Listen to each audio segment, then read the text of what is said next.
오늘 우리 함께 나눌 말씀의 제목은 하늘에 속한 이의 형상입니다. 우리 아까 말씀드린 것처럼, 제가 말씀 안 드려도 이미 아시는 것처럼 오늘은 부활절입니다. 부활 주일이고요. 기독교회는 대대로 이렇게 부활의 아침에 인사해 왔어요. 그가 살아나셨습니다 라고 이야기를 하면 그 반대편에 있는 사람은 주께서 과연 살아나셨습니다. 우리가 꾸며낸 게 아니라 첫 부활의 아침에 부활하신 예수님을 만난 제자들과 그를 따르는 무리들이 나누었던 고백이에요. 그래서 마가복음 16장 6절에 보면 천사가 이렇게 이야기를 하죠. 놀라지 말라. 너희가 십자가에 못 박히신 나사렛 예수를 찾는구나. 그가 살아나셨습니다. 여기 계시지 아니합니다. 보십시오. 그를 두었던 곳입니다. 더 이상 무덤에 예수가 계시다 안 계시다? 계시지 않다. 그래서 그 이야기를 서로 이야기하다 보니까 너도 만났어? 나도 만났어. 그래서 누가복음 24장 34절에 보면 엠마오로 가던 두 제자 아시죠? 그 제자가 누구를 만나요? 엠마오로 가다고 다 실망하고 이제 예수님 따라하는 거 끝났구나. 예수님 죽으셨으니까 하고 엠마오 고향으로 돌아가다가 누구를 만나요? 예수님, 부활하신 예수님을 만나잖아요. 그래서 다시 돌아와서 예루살렘에서 나머지 사도들과 제자들과 만났을 때 그들이 서로 하는 얘기가 이거예요. 주께서 과연 살아나셨습니다. 주께서 정말 살아나셨습니다. 시몬에게서도 보여주셨습니다 라고 이야기하면서 서로 부활한 예수님을 나도 만났어, 너도 만났어, 정말 과연 살아나셨어. 그래서 언제 교회가 진행되다가 만들어진 인사가 아니라 부활의 첫 아침에 기독교인들이, 예수님의 제자들이, 부활하신 예수를 만난 사람들이 서로 하는 고백입니다. 주님 살아나셨습니다. 딱 답이 와야죠. 예, 주님 정말 다시 살아나셨습니다. 과연 살아나셨습니다. 사실 이 고백 언제마다 하는 거냐면요, 주일날마다 하는 거예요. 왜? 주일이 무슨 날이기 때문에. 예수님 부활하신 요일이 일요일이라서 우리가 일요일날 특별히 더 예배 드리는 거 아닙니까? 매일이 예수님의 날이지만, 매일이 주님의 날이지만 특별히 요일로 따져본다라고 한다면, 일주일 단위로 따져본다라고 한다면 예수님이 부활하신 요일이 언제예요? 일요일, 주일. 1년으로 따져본다면 부활절, 부활주일이지만 일주일 단위로 따져본다면 주일인 거예요. 맨날 만날 때마다 예수님은 우리 예수 믿는 사람들은 뭐라고 얘기한다고요? 예수님 다시 살아나셨습니다. 그럼 상대방은 뭐라고 얘기를 하는 거예요? 예, 주님 정말 과연 다시 살아나셨습니다. 이게 예수 믿는 사람들의 신앙의 핵심이라고 하는 겁니다. 그만큼 부활이라고 하는 것은 기독교 신앙의 핵심이에요. 그런데 안타까운 점은 뭐냐 하면 이 부활 신앙이 많은 교회 다니는 사람들에게 별 가치 없는 겁니다. 부활이 무슨 뜻인지 그 의미를 풍성하고 충분하게, 부활 하나를 설명하기 위해서 이 성경이 다 쓰여졌다는 거 아십니까? 왜? 성경은 결국 누구에 대한 책이기 때문에 예수님에 대한 책, 예수님의 사역의 절정, 클라이맥스는 어디예요? 죽음과 부활 아닙니까? 그걸 위해서 이게 쓰여진 거예요. 근데 우리는 부활 뭐만 생각해요? 부활절만 생각하고 내가 죽은 다음에 다시 살아나겠지, 이런 정도만 생각해요. 부활은 이보다 훨씬 더 큰 겁니다. 그래서 오늘 이 성경 본문, 특별히 고린도전서 말씀을 통해서 우리가 이 부활이 무엇인지, 기독교 신앙의 핵심이라고 하는 이 부활이 무엇인지, 예수님의 고난으로부터 시작하여 그분의 죽음과 부활로 이어지는 이 하나님이 성경을 통해서 구약과 신약을 다 아울러서 하고 싶었던 이야기가 무엇인지, 하나님의 측면에서, 인간의 측면에서 우리가 함께 같이 생각해 볼 수 있기를 원합니다. 하나님의 측면에서 먼저 이야기를 한다라고 하면은요, 부활이라고 하는 것은 약속의 성취입니다. 우리가 원래 뭐 하고 있었어요? 아브라함 이야기하고 있었잖아요. 아브라함에게 제일 중요했던 게 뭡니까? 언약 아닙니까? 하나님의 약속. 그 약속의 성취가 어디에서 이루어졌는가 하면 예수 그리스도의 고난과 죽음과 부활을 통해서 마침내 일어나는 거예요. 우리 나중에 아브라함 이야기 중에 무슨 이야기 나와요? 이삭을 바친 이야기 나오지 않습니까? 이삭이 제단 위까지 올라가요. 아브라함이 칼을 들고 손을 듭니다. 그렇죠? 거기서 이삭이 건져냄 당하는 이야기는 사실은 누구 이야기를 하고 싶었는가 하면 예수 그리스도의 죽음과 부활을 이야기하고 싶었던 거거든요. 그러니까 성경 내내 하나님이 하고 싶었던 이야기는 약속의 성취. 내가 너에게 주리라고 한 그 소망의 씨를 내가 보내고 그가 죽을 뿐만 아니라 다시 살아난다라고 하는 하나님의 측면에서의 약속의 분명한 성취에 대해서 이야기하고 있을 뿐만 아니라 하나님이 반드시 승리한다라고 하는 하나님의 승리의 선포가 부활이라고 하는 거예요. 왜? 하나님의 승리가 영 시원치 않아 보이거든요. 왜? 구약 성경에 보면 하나님의 백성들이 이기는 이야기보다 지는 이야기가 더 많으니까. 우리가 육신을 가지고 하나님 믿는 자로서 살아가면서도 이 세상에서 고난받는 일, 힘든 일, 비실비실 거리는 일이 더 많아 보이니까.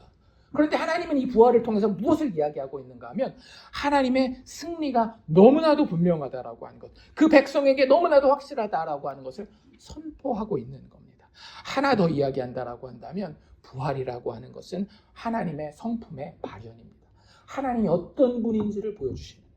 하나님은 망가진 것을 회복하시되 아무 자격 없는 자의 망가짐을 반드시 그것도 완벽하게 완성해 놓고야 마시는 긍휼히 여기시고 사랑이 많으시며 은혜로운 분이시라고 하는 하나님의 성품의 발현과 완성에 대해서 이야기하고 있는 것이 부활이라고 하는 거예요. 하나님의 측면에서는 그렇고요. 인간의 측면에서는 부활이 뭘 이야기하는가 하면 죄에서의 자유를 이야기하는 겁니다. 이게 우리가 오늘 핵심적으로 이야기할 거예요. 부활은 자꾸 제발 이렇게 생각하지 마세요. 죽은 다음에 나는 죽어도 다시 살아날 거야. 이 세상에서 힘들었지만 나중에 천국 가서 조금 더 잘 살겠죠. 그런 거 아니에요. 그런 거는 오히려 부수적인 거고 부활의 가장 핵심 메시지는 뭐냐면 내가 더 이상 죄의 종이 되지 않는다고 하는 거예요. 이게 제일 큰 거예요. 예수 믿는 사람들은 여기서 시작하지 않으면 신앙생활 하지도 않은 거예요. 시작도 하지 않은 거예요. 부활은 죄로부터의 완전한 자유함에 대한 이야기입니다. 또 인간의 측면에서 부활은 뭐냐 하면 완성된 승리를 보여주는 거예요. 아까 하나님이 반드시 승리한다라고 그 승리에 대한 선포라고 말씀드렸죠. 그 승리가 누구에게까지? 자격 없는 죄인들에게까지 완성된 승리로 체험되는 겁니다. 그래서 우리의 일상이 아직 천국에 가진 않았지만 내 육체는 조금은 약해져가는, 내 육체는 이 세상을 살아가면서 날마다 후퇴하지만 내 속사람은 어떻다라 그래요? 날마다 새로워진다라고 하는 하나님의 완성된 승리를 이 땅에서부터 기쁨으로 현실로 체험하는 것이 부활의 의미라고 하는 겁니다. 그래서 그런 것들이 인간의 측면에서 보는 부활이고요. 또 하나는 아까 우리가 이야기했던 영원히 산다라고 하는 거. 근데 이게 그냥 장수하는 걸 이야기하는 게 아니에요. 병 걸리지 않고 어찌어찌 그냥 뭐 이런 저런 즐거운 일 하면서 사는 그런 걸 이야기하는 게 아니라 성경에서 이야기하는 요한복음 3장 16장에도 이야기하는 그 영생을 얻게 하려 한다라고 하는 그 영원한 생명이라고 하는 것은 하나님을 누리는 것을 이야기합니다. 하나님이 어떤 분인 줄 알아서 그 앞에서 흠도 없고 티도 없는 하나님과 온전히 맞상대할 수 있는 그분의 눈을 똑바로 쳐다보아도 더 이상은 부끄럽지 않고 오히려 그것이 너무나 아름답고 그 하나님이 영원히 계시는 것처럼 나도 영원히 존재하면서 그분과 영원하고 완전한 사랑 가운데 그분의 삼위일체가 누렸던 그 아름다운 교제를 누구도 이제는 나도 주님, 개도 그 상에서 떨어지는 부스러기 먹지 않습니까? 하나님의 삼위일체의 아름다운 교제에 그 사랑의 상에서 떨어지는 그 부스러기를 먹고 내가 이제 하나님의 그 영원한 사랑의 교제 가운데 동참하는 거예요. 그게 부활인 겁니다. 그냥 죽은 다음에 난 죽어도 다시 살아 이 정도만 생각하지 마세요. 이 성경 모든 이야기는 하나님이 영광스럽게 예수 그리스도를 통해서 이루실 부활의 구원에 대한 이야기를 하고 있는 거거든요. 그래서 그 부활에 대해서 좀 자세히 합시다. 성경이 이야기하는 방식으로 알자라고요. 그냥 내가 왜냐하면 교회 안에 너무나 미신이 많이 들어와 있어요. 우상숭배가 많이 들어와 있어요. 교회 다니는 사람들도 무슨 별자리가 어쩌네, 뭐가 어쩌네 막 이래가면서 창피하지 않습니까? 그럴 수가 없는 거예요. 온 우주의 주인이시오, 창조자시오, 지금도 그것들을 주관하시고 계시는 왕께서 나의 아버지가 되겠다라고 그 아들의 죽음을 통해서 십자가에서 증거하셨는데 어디 가서 빌빌거리고 빌어먹고 다니고 있어요. 십자가 앞에 나오면 끝입니다. 그분의 부활이 나의 생명이 된다라고 한다면 그 다음부터는 끝인 거예요. 그러면 뭘 배워야 되는 거예요? 아버지가 무엇을 뜻하셨는지를 배워야 되는 것 아니겠습니까? 아버지가 아들을 통해 우리에게 무엇을 드러내셨는지를 배워야 되는 거예요. 그게 성경에 나와 있다라고 하는 겁니다. 그래서 15장이 고린도전서 15장이 아주 유명한 부활에 대한 그런 그 장입니다. 거의 뭐 부활장이라고 불러도 크게 문제가 없을 정도로 부활에 대한 이야기를 하고 있어요. 우리는 35절부터 봤죠. 꽤 길어요. 총 다음엔 58절이나 되는 굉장히 긴 장입니다. 고린도전서 15장이라고 하는 장. 그런데 재밌는 건 이게 그 부활에 대한 이야기를 하는 장인데 15장을 나중에 집에 가서 한번 꼭 다 보십시오. 1절부터 58절까지 다 보시면 부활에 대한 이야기를 하는 그 본문인데 맨 처음에는 부활 얘기를 하지 않아요. 그러니까 니네가 어떻게 다시 살아난다 이런 얘기를 하지 않고 맨 처음 15장 1절부터 11절까지는 무슨 이야기를 하고 있는가 하면 너희들 복음이 뭔지 알아? 라고 이렇게 이야기를 해요. 한번 물어봅시다. 복음이 뭡니까? 우리가 예수님 믿는다라고 하는 건 복음을 믿는다라는 거잖아요. 기쁜 소식을 들었고 그걸 믿는다라고 하는 게 복음을 믿는다라고 하는 거예요. 복음이 뭡니까? 생명의 말씀. 생명의 말씀이 복음입니까? 그러면 생명의 말씀의 내용은 뭡니까? 내용이 중요하잖아요. 그렇죠? 부활. 죽으시고. 야, 비슷하게 잘 가십니다. 잘하셨어요. 그거에 대해서 사람들이 되게 헷갈려요. 오늘날도 마찬가지입니다. 고린도 교회는요, 아주 평범한 교회 모델이에요. 못난 교회가 아니라 그냥 아주 평범한 교회 모델이 고린도 교회입니다.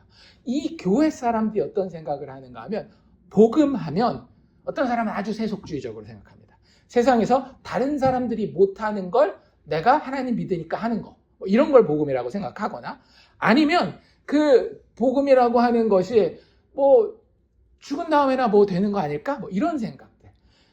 복음의 내용에 대해서 분명히 바울이 개척한 교회고 바울이 그 복음을 전했음에도 불구하고 그 부분에 있어서 복음이 뭐예요? 좀 얘기해 주세요 라고 얘기를 하면 뭔 얘기를 해야 될지를 모르는 사람들이 참 많았던 거예요. 그래서 사도 바울이 복음이 뭔지 내가 먼저 설명하겠다. 오늘 이야기를 들으시는 우리 교회에 출석하시는 분들은 예수를 믿건 안 믿건 상관없이 기독교에서 이야기하는 복음의 내용은 이거구나 정도는 분명히 아셔야 되는 거예요. 기독교가 이야기하는 복음은 예수 믿고 복 받고 예수 믿고 죽은 다음에 천국 간다 이런 이야기가 아니에요. 복음은 아주 분명합니다. 복음은 성경대로 그리스도께서 우리의 죄를 위하여 죽으셨다라고 하는 것이 복음의 시발점입니다. 아주 첫 단추라고 하는 거예요. 복음에 대해서 설명해 주세요. 만약에 여러분 믿지 않는 친구가 물어본다라고 한다면 뭐라고 얘기를 해야 돼요? 성경대로 예수 그리스도께서 이 땅에 오셔서 우리 죄를 위하여 그냥 죽은 게 아니에요. 성인 군자로 그냥 죽었다라고 이야기하시면 여러분들 복음 모르는 겁니다. 예수님이 죽어주신 이유는 아주 분명해요. 성경대로 그리스도께서 무엇을 위하여? 우리의 죄를 위하여 죽으셨습니다. 이게 복음의 1단계고요. 2단계는 뭐냐면 그 죽으시는 게 이렇게 된다라고 하는 거예요. 그런데 그분이 장사 지낸 바 되었다가 즉 죽어서 어디까지 간 거예요? 무덤까지 가셨다가 아까 얘기한 것처럼 또 성경대로 이게 아주 키워드입니다. 성경대로 사흘 만에 다시 살아나셨습니다. 이게 복음의 내용이라는 거예요. 그리고 우리가 살아난 그 예수를 우리의 눈으로 직접 보지는 못했지만 어떤 일이 있었는가 하면 그 부활하신 예수께서 아직 남아있는 사도들과 형제들과 심지어 오늘 고린도 전서를 쓰고 있는 바울에게 나타나서 보여주셨습니다. 예수님이 살아난 것은 그냥 귀신이 나타난 게 아니라 실질적인 실체가, 우리식으로 얘기를 한다면 부활하신 육체가 나타나서 분명히 장사 지낸 바 되었다가 성경대로 사흘 만에 다시 살아나신 증거를 아주 분명하게 살아있는 인간들에게 그 육체로 보여주셨습니다 라고 하는 게 복음이라는 겁니다. 무슨 얘기인지 아시겠어요? 만약에 여러분들이 예수 믿는 부모예요. 그러면 자녀를 전도할 수 있겠죠. 너무 많은, 거의 100%의 교회 다니는 사람들이 자기 자녀 구원받도록 전도해야 됩니다 라고 하면 뭐라 그래요?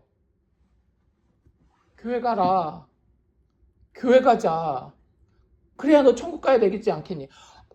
그거 그냥 미신 얘기하는 거예요. 그냥 이 땅에서 잘 되고 죽은 다음에 혹시 천국과 지옥이 있을지 모르니 보험 들어놔야 되지 않겠니? 그거 복음 아니라고요. 자식 전도하고 싶으세요? 복음을 이야기하십시오. 뭐라고요? 제가 그대로 읽어드릴게요. 성경대로 그리스도께서 우리 죄를 위하여 죽으셨습니다. 그분이 장사 지낸 바 되었다가 성경대로 사흘 만에 다시 살아나셨습니다. 그래서 베드로에게 보이시고 그 이후에는 12제자에게와 그 이후에는 또 500여 명의 형제에게 일시에 보여주셨습니다. 그 후에는 또 야고보에게 살아나신 것을 보이고 그 후에는 모든 사도에게와 맨 나중에 만삭되지 못한 바울에게도 보여주셨습니다. 예수님, 내 죄를 위하여 죽으시고 장사 지낸 바 되시고 약속된 대로 다시 살아나셔서 그가 보여주셔야 할 사람들에게 나타나 보여주셨습니다. 그리고 여러분이 뭐라고 이야기해야 되는 거예요? 내가 부활한 그 예수를 보았습니다. 여러분들, 사도 바울과 12사도의 차이가 뭐예요? 12사도는 예수님이 십자가에 못 박히는 장면, 그리고 사흘 후에 다시 살아나시는 걸 자신의 육신의 눈으로 직접 봤어요. 그런데 사도 바울은 못 봤어요. 그런데 사도 바울이 예수 만났다라 그래요? 못 만났다라 그래요? 만났다라 그래요. 우리랑 똑같은 상황 아니었습니까? 사도 바울도? 물론 사도 바울과 우리가 똑같을 수는 없어요. 사도 바울은 자신의 그 예수 만난 것이 직접 하나님이신 예수를 체험했던 12사도들과 같이 검증이 되었기 때문에 우리는 그 12사도를 만날 기회는 없기 때문에. 하지만 여러분들이 복음을 이야기해서 전도한다고 하면 예수님이 성경대로 죄를 위하여 죽으셨을 뿐만 아니라 장사되고 성경대로 사흘 만에 다시 살아나셨고 그분이 살아나신 그 실체로 누구를 만난 거예요? 나를 만났다. 만나셨습니까? 부활하신 실체 예수를 만나셨습니까? 정말로 그분이 나와 얼굴과 얼굴을 대하는 것으로 만나셨느냐라고요. 전도는 아무나 하는 게 아니에요. 교회 왔다 갔다 하는 사람이 절대 할 수 있는 게 아닙니다. 그렇다고 말을 잘하는 사람이 하는 게 전도가 아니에요. 여러분들 이거 내용이 어렵습니까? 성경대로 그리스도께서 우리 죄를 위하여 죽으시고 장사 지낸 바 되었다가 성경대로 사흘 만에 다시 살아나셨습니다. 이거 초등학교 안 나와도 이 내용 알 수 있어요? 없어요? 알 수 있어요. 우리는 맨날 전도하려고 그러면 어떻게 해요? 목사님 우리 집에 와서 전도 한번 해주십시오. 그러지 않나요? 목사만 하나님의 아주 특별한 은혜를 받은 사람인가요? 아니에요. 하나님 앞에 우리 개신교가 가지고 있는 신학사상 중에 하나가 뭐예요? 만인제사장설 아닙니까? 우리 하나하나가 예수 믿는다라고 한다면 하나님 앞에 누구인 거예요? 예수 그리스도의 복음을 가지고 세상과 하나님 앞에 서서 그 복음을 전달해주는 제사장이라고요. 그 제사장으로서 그들에게 전달해줘야 되는 복음의 내용이 성경대로 그리스도께서 우리 죄를 위하여 죽으시고 장사 지낸 바 되었다가 성경대로 사흘 만에 다시 살아나셨다라고 하는 겁니다. 이 이야기를 무슨 이야기 하는데 먼저 바탕으로 깔고 있다라고요? 부활장인 고린도전서 15장 이야기하는 데에 복음이 뭔지를 먼저 이야기하고 있다라고요. 복음이 뭔지가 확실하지 않으면 부활은 우리에게 아무 의미가 없는 미신적인 사상 혹은 믿을 수 없는 허무맹랑한 일이 될 수밖에 없습니다. 다시 한번 물어봅시다. 복음이 뭐라고요?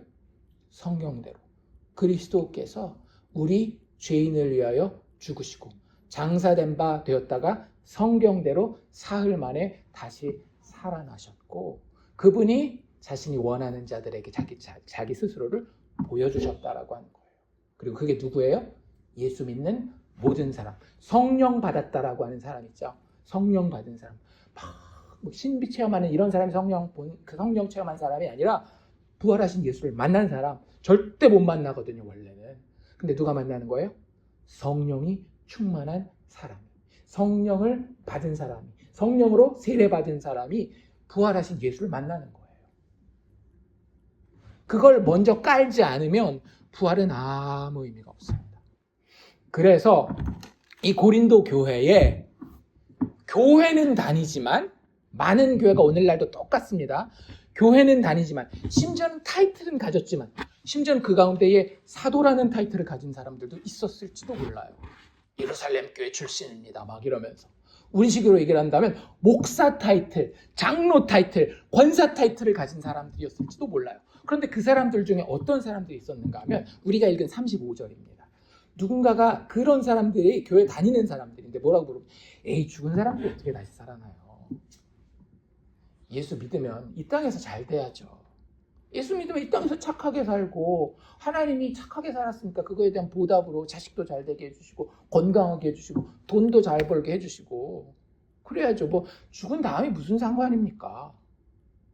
자신들은 믿어지지도 않고 믿고 싶은 생각도 없고 그냥 예수 믿는 거는 보니까 어때요? 사도 바울이 가끔 기적도 행하고 막 이러잖아요. 사도 바울의 손수건에만 손을 대어도 병자가 막 낫고 이랬단 말이에요. 하나님의 힘이 능력이 역사하는 걸 봤기 때문에 야, 그 복음을 믿는다라는 게 굉장히 이게 손해보진 않는 장사구나 이런 생각을 했을 거란 말이에요. 믿기는 하는데 뭐는? 부활은 왜? 너무 먼 이야기고 너무 황당한 이야기니까 그냥 제껴 놓는 거예요. 왜 그래요? 그들 스스로가 부활하신 예수를 만난 적이 없기 때문에 여러분들 신앙 그거 하나로 다 결정납니다. 부활 예수를 만났는지 안 만났는지. 그러니까 그 사람들이 거기서 똑똑한 척 하는 거예요. 거기서 한 걸음 나가서 더 뭐라 그러는지 아세요? 그 가운데 초등학교도 안 나온 분들이 부활 예수를 만났기 때문에 이 마음으로 심령으로 영혼으로 만났기 때문에 예수님 분명히 살아나셨어요. 이런 고백하는 사람들이 있을 거 아니에요. 근데 초등학교도 못 나왔어. 근데 자기는 막 신학대학까지 다 나왔어. 신학원까지 신대원까지 다 졸업했어. 근데 부활은 자기는 못 믿겠어. 그냥 부활 예수를 안 만났으니까. 그럼 뭐라고 막 쿠사리를 주겠어요? 부활한다고? 야, 부활한 다음에 이 몸이 어떻게 살아나? 너 부활한 다음에 시체가 무덤 속에 들어가면 어떻게 되는지 알아? 자기는 과학도 다 알고 신학도 다 알고 막 이러는 거야. 인생 사리를 다 아는 사람처럼. 야, 너 시체가 들어가면 다 썩잖아. 그 썩어진 게 뭐 다시 뭐 이렇게 뭐 다시 뭐 부패한 거 없어지고 살아나는 거야? 말도 안 되는 소리 하지 마. 너희들 시체 보면 그 시체는 다 썩어져서 흙으로 돌아가고 없어지잖아. 여기 나온 게 그 얘기는 어떤 몸으로 오겠느냐. 그들이 이렇게 늘 묻는 겁니다. 죽은 자들이 어떻게 다시 살아나며 어떠한 몸으로 오느냐. 그랬을 때에 사도 바울이 이 부활을 의심하던 사람과 그리고 그들로 인하여서 심히 힘들어하던 예수를 믿는 사람들에게 지금 하는 이야기가 이 15장이에요. 뭐라고 대답을 하고 있는가 하면 한 가지 비유를 듭니다. 비유. 우리가 생명이라고 이야기할 때는 여러 종류의 생명이 있지만 그 중에 사도 바울이 그 예로 들기 원했던 것은 식물이었습니다. 우리 식물 이렇게 보잖아요. 여기 벌써 싹이 막 나고 있습니다. 지금 저 중에 토마토도 있거든요. 아시죠? 저 토마토를 우리가 저 싹의 모양으로 그대로 땅에다가 넣었더니 그 싹 모양이 이렇게 난 거예요? 아니죠. 토마토를 가르고 그 안에 그 토마토 그 속 있잖아요. 속 씨랑 이렇게 막 뭐 물렁물렁 물컹물컹한 거랑 있는 거.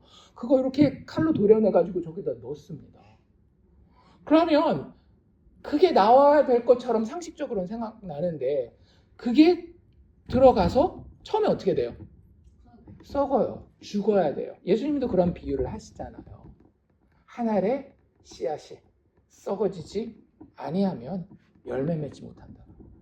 원래 자기가 가지고 있는 모습, 이거 필요합니까? 안 필요합니까? 필요는 해요. 하지만 그 모습이 앞으로 미래의 모습이에요? 그건 아니에요. 이 모습이 앞으로 나올 모습의 아주 극히 작은 일부로 존재할 겁니다. 하지만 이게 먼저는 어떻게 되는 거예요? 이거 있는 상태에서 자기 모습도 다 쓰러질 정도로 썩어지고 죽어져야 되는 거예요. 그래서 그 식물의 비유를 가지고 야 봐라 씨가 뿌려지고 죽고 썩어야 비로소 정말로 그 씨와는 비교도 할 수 없는 식물이라고 하는, 나무라고 하는, 거기서 꽃과 열매가 나오는 아름다운 생명이 나오지 않느냐. 왜 식물이 존재하는지 아니? 여러분들 왜 식물이 존재하는지 아셨어요? 우리는 그렇게 생각했잖아요. 아, 식물에서 산소가 나오니까 인간이 살려면 식물이 있어야지. 아니에요. 그건 아주 부수적인 이유입니다. 식물이 존재하는 이유는 인간의 부활에 대해서, 예수 그리스도의 부활에 대해서 이야기하기 위한 거였어요. 진짜 놀랍지 않습니까? 우리가 일상을 살아가면서 경험하는 모든 경험 있잖아요. 부모 자식 관계, 부부 관계, 심지어는 식물이 자라는 거 모두 다 누구를 설명하기 위함이에요? 예수 그리스도와 그의 백성들을 설명하기 위함이에요. 저 토마토 씨앗이 죽어져서 썩어져서 다시 태어날 때 그보다 훨씬 더 풍성한 생명으로 나타나는 이 모습은 뭘 드러내기 위함이다? 예수 그리스도의 죽음과 부활, 그리고 그 안에서 그의 죽음과 부활에 같이 동참할 하나님의 백성들을 드러내기 위해서 식물이 여기 존재하는 거예요. 우리는 괜히 딴 생각하고 뭐 하는데 그런 거 생각하셔도 좋지만 핵심은 예수 그리스도. 제가 맨날 말씀드리잖아요. 기승전 예수.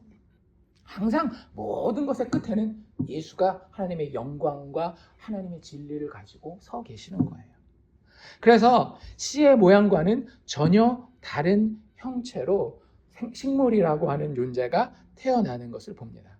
그래서 그게 결국은 뭘 이야기를 하는가 하면 이 실제 자연계에 부활이 어떤 것인지, 특히 니네들이 물어봤지, 부활할 때 몸이 어떤 몸이냐고. 니들 이 육체의 몸이 무덤에 들어가서 썩어지는 거 가지고 되게 걱정하는데 걱정하지 않아도 돼.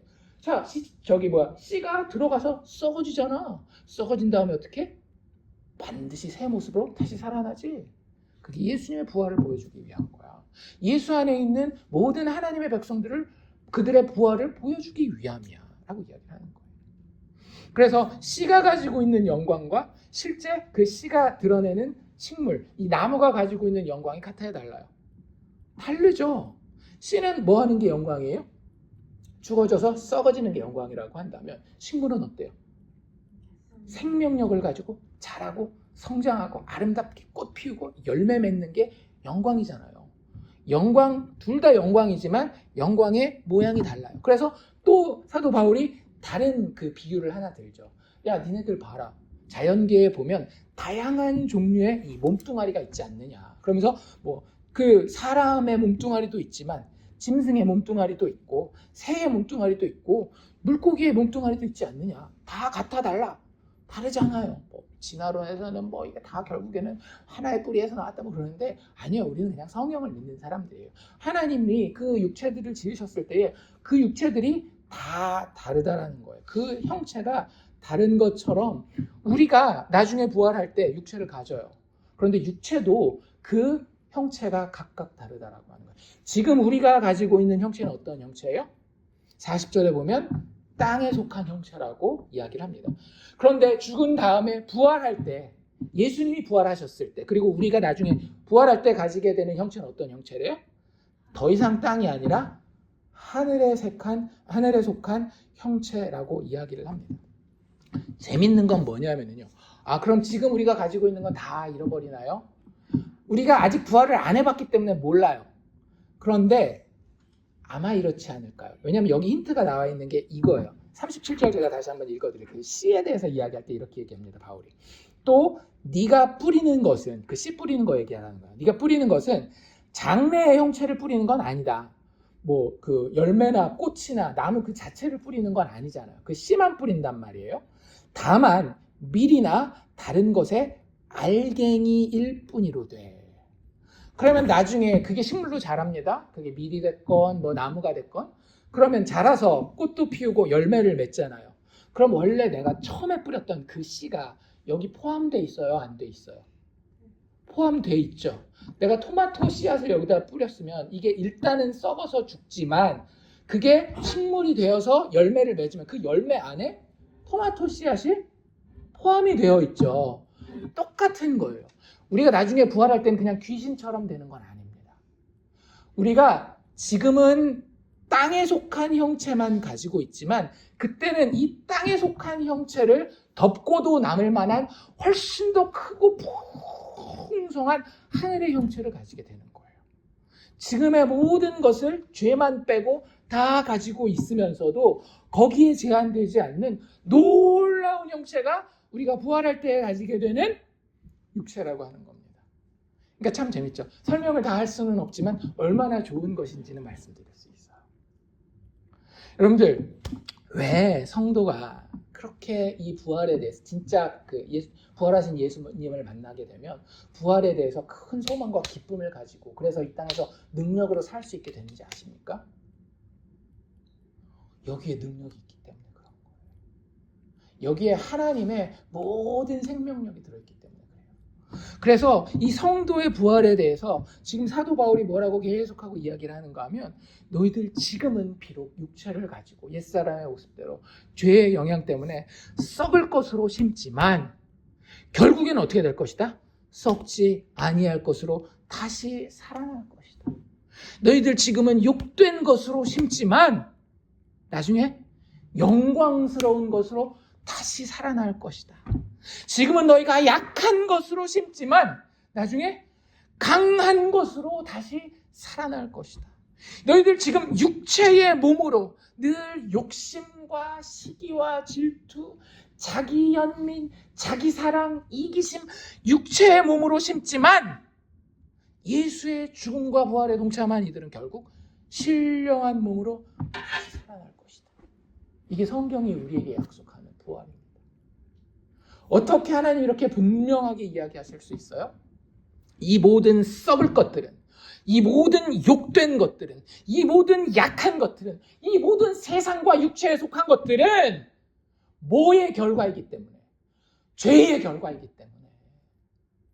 그래서 복음이 뭐라고요? 성경대로 그리스도께서 우리의 죄를 위하여 죽으시고 장사 지낸 바 되었다가 성경대로 사흘 만에 다시 살아나셨다라고 하는 것이 그래서 중요한 겁니다. 성경의 모든 이야기가 결국 어디를 향해서 달려가는 거예요?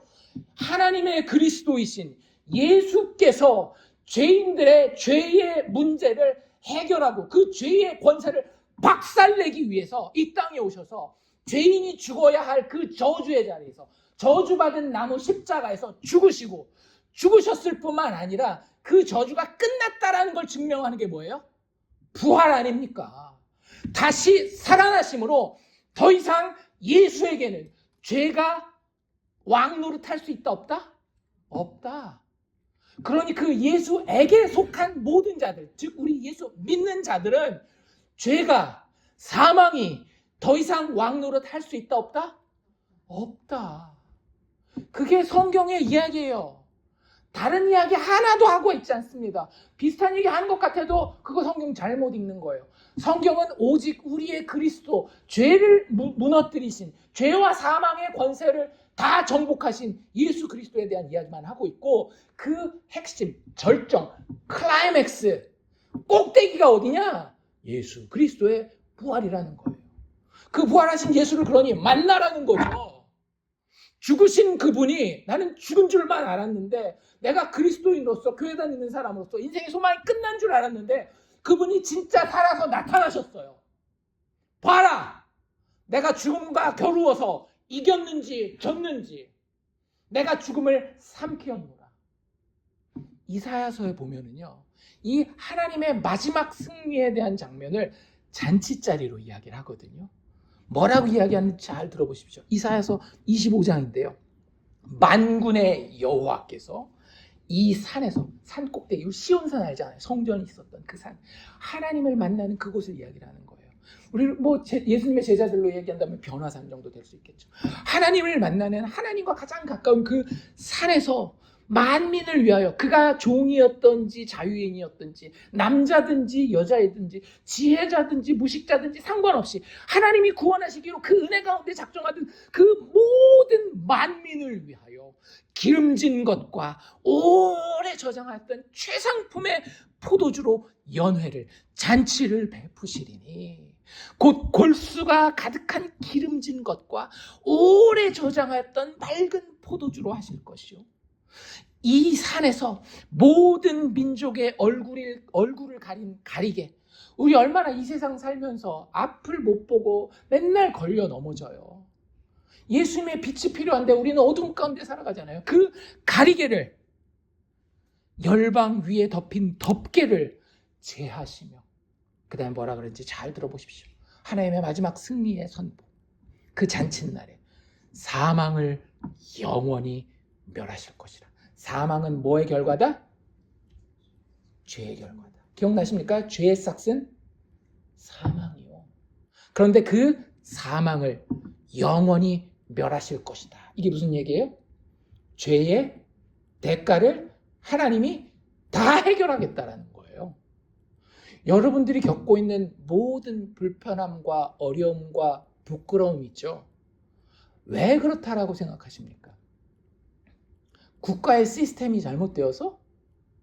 내 주변에 있는 내 식구들이 내 기대만큼 쫓아오지 못해서? 아니면 나의 건강이 부족해서? 여러분들, 이 모든 것이 인간의 사회학, 의학 이런 걸로 따져서 잠깐 아주 그냥 얕은 수준의 원인에 대한 이야기는 할 수 있겠지만, 그 가장 깊고 깊은 심연의 원인은 뭔지 아십니까? 죄예요. 죄 때문에 내가 아픈 거고요. 죄 때문에 내가 창피한 거예요. 죄 때문에 내 인간관계가 문제가 있는 거고요. 죄 때문에 세상이 이렇게 험한 겁니다. 그 죄의 문제 해결을 위해서 예수님이 병 고치는 것도 보여주신 것이고, 먹이는 문제, 우리 배고픈 문제도 보여주시는 것이고, 가르치기도 하시고, 구약 성경을 깨닫기도 하시고 그러시는 거예요. 그런데 그의 사역의 마지막 핵심은 뭐였어요? 죄인들을 위하여 십자가에 올라가 죽어주시고, 만약에 죽어서 졌다라고 한다면 우리의 구원자가 될 수 없겠지만 거기서 죽지 아니하시고 어떻게 해요? 죽음을 이기고 다시 부활하셨단 말이에요. He has risen. 그분 살아나셨습니다. 아멘. 주님 과연 살아나셨습니다. 이게 우리의 신앙의 내용이라는 거예요. 아직 안 끝났습니다. 이사야 잔치의 모습. 사망을 영원히 멸하실 것이라. 주 여호와께서 모든 얼굴에서 눈물을 씻기시며, 왜? 죄의 문제가 해결됐기 때문에 더 이상 우리는 울지 않아도 돼요. 자기 백성의 수치를 온 천하에서 제하시리라. 우리가 더 이상 창피할 이유가 없다라고요. 여호와께서 이같이 말씀하셨느니라. 그날에 말하기를, 그때 예수 믿는 사람들도 하나님의 이 부활의 역사 가운데 같이 이렇게 고백하는 거예요. 뭐라고? 이는 우리의 하나님이시라. 우리가 그를 기다렸으니 그가 우리를 구원하시리로다. 이는 여호와시라. 우리가 그를 기다렸으니 우리는 그의 구원을, 그의 죽음과 부활을, 복음의 소식을 기뻐하며 즐거워하리라. 이게 하나님의 백성들의 삶이요, 마지막 날 우리가 겪게 될 잔치자리의 고백이라고 하는 겁니다. 그 부활에 대해서 사도 바울은 꼭 이야기하고 싶었던 거예요. 니들 가운데 똑똑하다 그래서 교회 좀 다니고 심지어 신학 공부하고 무슨 교회에서 타이틀 받았다라고 이 세상에서 같지도 않은 이야기 가지고 예수 그리스도의 이 영광스러운 복음, 그 복음 이야기의 핵심과 절정이 되는 부활에 대해서 성경대로 알지 못하고 가르치는 너희들이요, 부끄러운 줄 알지어다 라고 이야기하고 있는 거예요.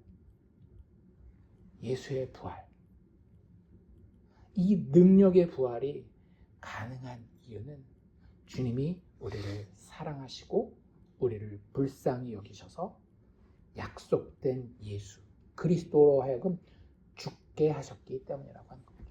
그래서 아까 우리가 얘기했을 때 이 부활장이지만 복음 이야기로 시작한 게 그 이유예요. 복음이 뭐라 그랬어요?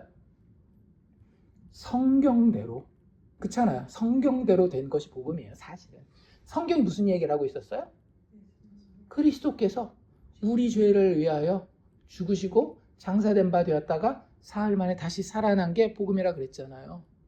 뭐대로? 성경대로. 성경이 무슨 이야기를 하고 있습니까?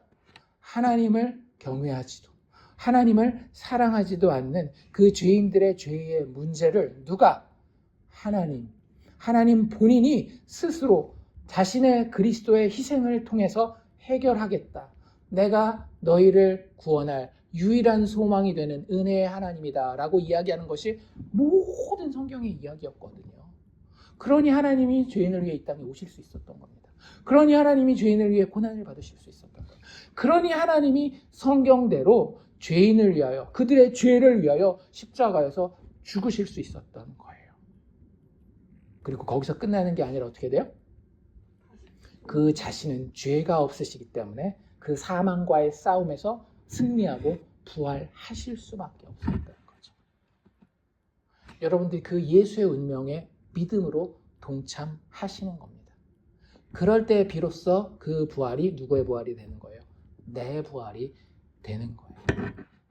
그리고요, 그 일에 대해서 사도 바울이 오늘 읽은 데 보면 순서를 이야기해 놓고 있습니다. 순서를. 46절에 보면 사도 바울이 이렇게 얘기를 하거든요.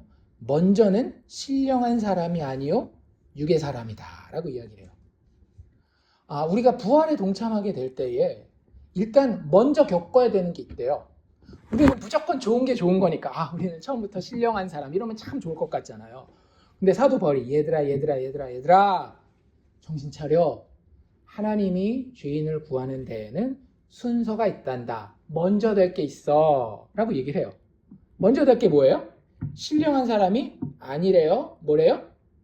육의 사람이에요. 이거 근데 좋은 거예요? 안 좋은 거예요? 원래는 안 좋은 거잖아요. 근데 이게 먼저 되지 않으면 우리가 나중에 신령한 사람이 될 수 없답니다. 이게 무슨 얘기일까요?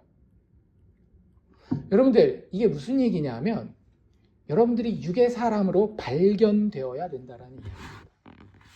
예수 믿는 많은 사람들이 아닌 사람들도 있죠. 되게 극적으로 예수 믿는 사람들 있잖아요. 옛날에 막 깡패 생활하다가 강도짓 했다가 이렇게 하나님 믿게 되면 자기가 죄인인 줄 알지만 많은 아주 평범한 사람들이 교회 다니면 어떤 생각하는가 하면요. 나는 원래 착했고 별로 하나님 앞에 아주 유별나게 회개할 죄가 없다라고 생각해요. 그거 왜 그런 거예요? 죄가 뭔지 모르기 때문에 그러는 거예요. 죄라고 하는 것은 우리의 본성에 관한 이야기입니다. 특별히 누구와 관계된? 하나님과 관계된. 하나님이 이야기하는 본성 몇 개만 이야기해 볼까요? 정직하십시오. 그리고 게으르지 말고 부지런하십시오. 그리고 맨날 나만 생각하지 말고 내 옆에 있는 다른 사람 먼저 생각하세요. 그게 하나님의 본성이기 때문에. 하나님은 그런 모습으로 인간을 원래 영원전부터 알고 계셨고 첫사람 아담을 그렇게 만들었어요. 그리고 그렇게 할 수 있는 이유는 뭐냐면 하나님의 사랑과 자비와 은혜 때문입니다. 그런데 첫사람 아담이 어떻게 해요? 그러한 하나님의 사랑과 은혜와 자비를 저버리고 누구를 먼저 생각해요? 나를 먼저 생각해요. 그리고 거기서부터 나온 우리의 게으름과 우리의 이기심과 우리의 못남과 우리의 질투와 우리의 거짓말, 우리의 약함 이런 것들이 하나님 앞에서는 내가 교회에 와서는 다른 사람들 보기에 좀 괜찮아 보이는지 모르겠지만 하나님 앞에서는 정말로 하나님이 치를 떨 만큼 못나고 못생기고 악한 일이라고 하는 거예요. 그래서 하나님의 율법 앞에 서십시오. 그게 육의 몸이에요. 그래서 육의 몸을 체험한 자들이 제대로 체험한 자들이 어느 자리에 가는가 하면 회개의 자리에 갑니다. 회개 없는 자들, 육의 몸으로서 내가 율법 가운데 하나님 앞에 의롭게 될 수 없구나를 체험하지 못하는 자는 절대 죽을 수가 없습니다. 고개 뻣뻣하게 들고 나는 여전히 살아있는데 내가 신학도 했고 목사 안수도 받았는데 막 이러고 있어요. 내가 장로인데 내가 권사인데 막 이러면서 내가 교회 헌금을 얼마나 했는데 근데 그렇지 않아요. 육의 사람으로서 율법의 무게를 끝까지 느껴보십시오. 내가 얼마나 찌질한 사람인지, 내가 내 몸 하나도 못 챙기고 내 가족도 책임 못 지는 그런 사람 아닌가. 능력이 없기 때문에, 때로는 나의 게으름 때문에, 때로는 나의 겁 많음 때문에. 그리고 그거 누구 생각하는 거예요? 나 먼저 생각하는 거 아닙니까? 내가 최고예요. 내가. 하나님이 야, 너를 최고로 치지 않아도 돼. 내가 다 공급해 준다니까. 근데도 안 돼요. 내가 먼저 내가 계산해 보고 내가 먼저 내 안전을 다 챙겨야 돼요. 그게 죄라고요. 거기서 시작하셔야 됩니다. 육의 삶에서. 먼저는 신령한 사람이 아니라 육의 사람이요. 그런데 거기서 끝나면 돼요, 안 돼요? 거기서 끝나면 그냥 죽는 거예요. 육의 사람이니까. 흙에 속한 자는 흙으로 돌아가는 거거든요. 그 다음이 있대요. 예수 믿는 사람들에게는. 그 다음이 뭐예요? 신령한 사람이니. 이거 어떤 사람들이에요? 자신의 죄 가운데 발견되는 사람들이 아니라 예수 그리스도의 십자가의 의 가운데 발견되는 사람들이에요. 주님, 내가 할 수 없습니다. 나는 죄인입니다. 나를 용서하여 주시옵소서. 나를 불쌍히 여겨 주시옵소서. 기억나시나요? 세리의 기도? 바리새인이 성전 앞에 나가서 영광스럽게 주님, 제가 주를 위하여 11조도 하고 이렇게 기도할 때 세리는 어떻게 해요? 가까이 가지도 못하고 멀리서 가슴을 치면서 주님, 나를 불쌍히 여겨 주시옵소서. 회개하며 하나님이 준비하신 의가 되시는 예수 그리스도의 죽음과 부활, 그분의 의만 바라보고 나아가는 그 자리에서 발견되는 것이 신령한 사람 되는 것입니다. 하나님의 은혜 가운데에 믿음으로 서게 되는 사람을 이야기를 하는 거예요. 우리가 그 신령한 사람으로 나아가게 될 때에 정말로 하나님이 의도하신 부활이 우리 것이 됩니다. 만약에 우리가 거기에 나아가지 않고 그냥 육체로 났기 때문에 육체로 살다 가면 여기 47절에서 49절 이야기하는 것처럼 우리는 그냥 첫사람 아담을 따라서 살아있는 영은 돼요. 돌아다니잖아요. 숨쉬고. 살아있는 영은 되지만 결국에 그 마지막은 뭐예요? 죄 때문에 사망, 죽을 수밖에 없는 거예요. 여기 나와 있는 표현대로 한다면 땅에서 나서 흙에 속하였다가 결국에는 흙에 속한 자의 형상을 가지고 이 땅을 살다가 소망 없는 죽음을, 둘째 사망을, 하나님을 알지 못하고 죄의 문제를 해결하지 못했기 때문에 영원한 죽음, 사망의 자리에 나아갈 수밖에 없는 자가 된다라고 하는 거예요. 하지만 예수 믿는 믿음의 사람들은 다르다라고 하는 거죠. 왜? 우리에겐 누가 있어요? 첫사람 아담이 아니라 마지막 아담 예수가 있어서 그분 안에서 그분이 살려주시는 영의 도움을 받아 영원한 생명을 이 땅에서부터 누리게 됩니다. 그런 우리를 여기 사도 바울이 뭐라고 표현하고 있는가 하면 우리는 하늘에서 난 자이며 하늘에 속하였고 그 하늘에 속한 이 예수 그리스도의 형상을 입었다라고 말씀드렸습니다. 하늘에 속한 이 누구예요? 예수 그리스도. 우리의 죄를 위하여 죽으시고 성경대로 사흘 만에 다시 살아나신 그분의 형상을 입는 겁니다. 옷 입는 거예요. 그러면 우리가 살아갈 때 우리가 옷 입은 게 드러나요? 안 드러나요? 드러나죠. 옷 입으면 그 사람이 야, 오늘 기분이 좋은가 보다. 저 사람 빨간색을 좋아하나 보다. 무슨 생일잔치였나 보다. 이런 게 다 드러나잖아요. 예수를 옷 입으면 우리를 통해서 예수가 드러나겠어요? 안 드러나겠어요? 드러나요. 내가 예수 안에서 어떤 존재인지가, 용서받은 죄인인지가 매일 지속적으로 드러납니다. 그리고 그 예수가 어떤 분이에요? 죽음을 두려워하지 않는 분이에요. 왜? 뭘 알고 있기 때문에. 아버지께서 당신의 능력으로 나를 무덤 가운데에 살리실 부활의 생명의 하나님이라는 걸 알고 있었기 때문에 예수님은 이 땅에서 죽음을 두려워하시지 않으셨습니다. 죽음을 두려워하십니까? 죽음이 무서우십니까? 말씀 앞에 엎드리십시오. 우리는 이 부활로 인하여서 육체를 뛰어넘은 육체의 삶을 사는 신령한 사람들입니다. 그리고 거기서 끝나는 게 아니라 주님께서 이 땅에 오실 때, 아니면 우리가 이 육체의 생명을 마치고 주님 앞에 나아갈 때 우리의 뭐가 있는 거예요? 영원한 생명. 그분의 사랑과 은혜와 영광과 능력 가운데에 영원히 아무 자격도 없는 내가 동참할 수 있는 그 생명, 영생의 소망을 가지고 죽음 너머를 바라보는 자가 우리 신자들, 믿는 사람들이라고 합니다. 사도 바울 그 얘기를 꼭 해주고 싶었어요. 너희들 부활에 대해서 생각하는데 부활에 대해서 생각하기 전에 예수 먼저 바라봐라. 죽으시고 다시 살아나신 그 예수. 그리고 그 예수를 믿는 끝에 얼마나 큰 영광과 능력이 있는지 너희들 이 땅에서부터 체험하고 살면 좋겠다. 그래서 우리가 읽진 않았지만 54절에 이렇게 얘기를 합니다. 이 썩을 것이 썩지 아니함을 입고 이 죽을 것이 죽지 아니함을 입을 때에 사망을 삼키고 이기리라. 진짜 멋지지 않습니까? 예수님이 이미 사망을 삼키셨기 때문에 우리 육체를 가지고 이 땅에 태어난 죄인들인 우리도 예수 믿는다라고 한다면 그 예수의 능력 가운데에 예수와 연합하여 나를 위해 십자가에 죽으시고 다시 살아나신 부활의 예수의 능력으로 우리도 사망을 삼키고 승리할 줄로 믿습니다. 예수 그리스도의 죄인을 위한 그 죽음이 죄인인 나를 위한 것인 줄 분명히 아시기를 바랍니다. 그래서 그분이 다시 살아나신 가운데, 그분의 부활 가운데에 내가 그분과 연합하여서 이제는 더 이상 땅이 아니라 하늘에 속한 이의 형상을 가지고 매일매일 오늘을 살 뿐만 아니라 영원한 영광의 부활을 주님과 누리는 주님의 자녀들 다 될 수 있기를 주의 이름으로 축원합니다.